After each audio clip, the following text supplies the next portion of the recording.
தேடல். 2000 ரூபாய் நோட்டு ஒன்று காணவில்லை. எங்கே வச்சேன் பிடிபடலை.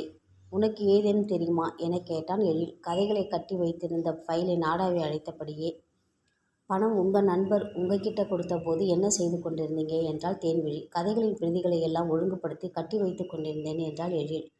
தனது ரைட்டிங் ரூமில் தேடுதலை தீவிரப்படுத்தினான். தேன்மொழியும் தேடினான். 2000 ரூபாய் காணாமல் போன பதட்டம் அவளிடம்.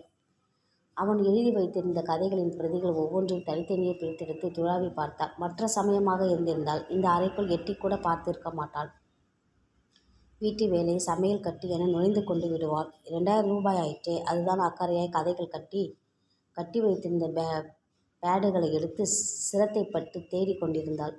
அவளது பரபரப்பைக் கண்டு மனசுக்குள் சிரித்து கொண்டான் எழில். இடைவிடாத வேலைப்பழு. எனவே முழுமையாக கவனப்படுத்தி அவனால் தேட இயலவில்லை. சட்டென தேடி பிடிக்கவும் இயலவில்லை. பரபரப்பாய் தேடிக்கொண்டிருந்தவள் டொக்கு என ஏதோ விட மடிக்கப்பட்ட அந்த காகிதத்தை சலிப்போடு தூக்கி அவன் முன் வீசி டேபிளில் போட்டாள். அதை பிரித்து பார்த்த எழிலின் முகம் மலர்ந்தது.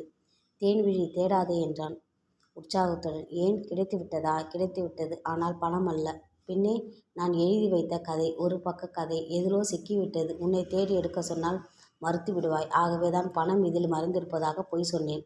உன் உதவிக்கு நன்றி என்று சொன்ன எழில் அதை கவரில் போட்டு ஒட்டி முகவரி எழுதத் தொடங்கினான்.